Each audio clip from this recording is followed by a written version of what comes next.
जानी जानी कामीको छोरो भएर पण्डितनीको छोरी ताक्ने हो त मूर्ख बुद्धि। होइन ए नुन खा कुरा चाहिँ झोक्रा छस् त साँच्चीकै पिर परेको छ क्या तँलाई। आफ्नो जिन्दगी त फट्याङ गरेरै बिताउनु भयो। आजकलको मनको भावना कहाँ बुझ्नुहुन्छ अङ्कल तपाईँले? तेरो भावना हामीले नबुझेका होइन, त्यो पण्डितनी विष्णु देवीले नबुझेकी हो। विष्णु देवीले नबुझे त के भयो र? उसको छोरीले त बुझेको छ। हतै मेरो उसँग जात नमिल्ला तर मन त मिल्छ नि काका। सक्नुहुन्छ भने हाम्रो सम्बन्ध बचाउनुतिर लाग्नुहोस्, सक्नुहुन्न भने अरू केटीसँग बिहेको कुरा नगरिदिनुहोस् काका। प्लिज काका, म राधा बाहेक अरू कुनै केटीसँग खुसी हुन सक्दिनँ र बाँच्न पनि सक्दिनँ। यो विषयलाई मजाक नबनाउनु काका। अब तेरो खुसी, तेरो जिन्दगी, तेरो सारा सर्वस्व त्यो राधा हो भनेदेखि कहिले टेन्सन नगर।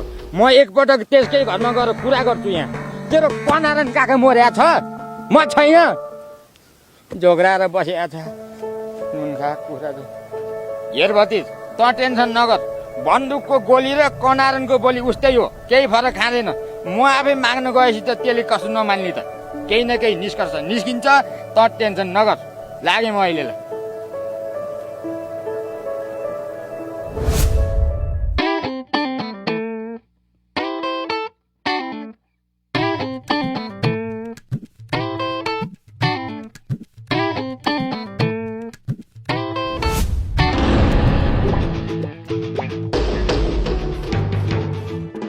स्याललाई दशा लागेपछि सर पस्छ रे काका।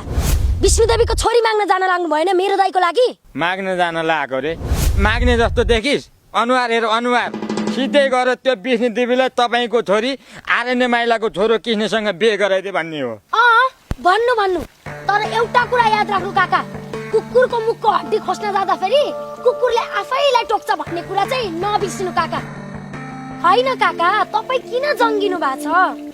अब तपाईँले छोरी दे भन्दैमा विष्णु देवीले हामीलाई छोरी दिन्छ त त्यसमाथि हाम्रो जात पनि मिल्दैन।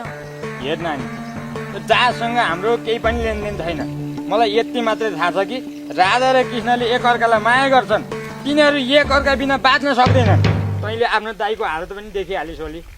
बिचरा पानी बिनाको माछा जस्तै छटपटाइरहेछ। राधाको पनि हालत त्यही होला। आखिर मान्छेले मान्छेलाई पीडा दिएर पाउँछ त के? पाउने त केही पनि होइन काका, तर विष्णु देवीले आफ्नो इज्जत बचाउनको लागि कुनै पनि हालतमा उसको छोरी हाम्रो घरमा दिँदैनन्। ए इज्जत जान्छ भनेर छोरी दिँदैनन्? छोरा मान्छेले छोरा मान्छेसँग बिहे गर्दाखेरि इज्जत गएको छैन। छोरी मान्छेले छोरी मान्छेसँग बिहे गर्दाखेरि इज्जत गएको छैन। अनि छोरा मान्छेले छोरी मान्छेसँग बिहे गर्दा चाहिँ इज्जत जान्छ? के कुरा गरे तैँले? बुझ पचाउन नखोज्नुस् काका।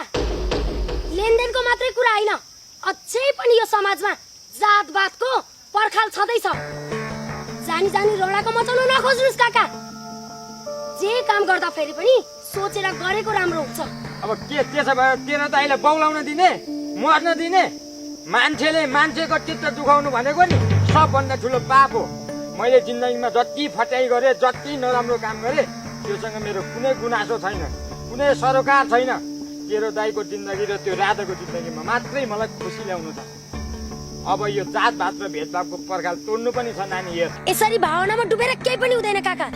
विष्णु देवीको घरमा गएर छोरीको हात माग्नु भनेको कालो अरिङ्गालको गोलोलाई ढुङ्गाले हान्नु बराबर हो।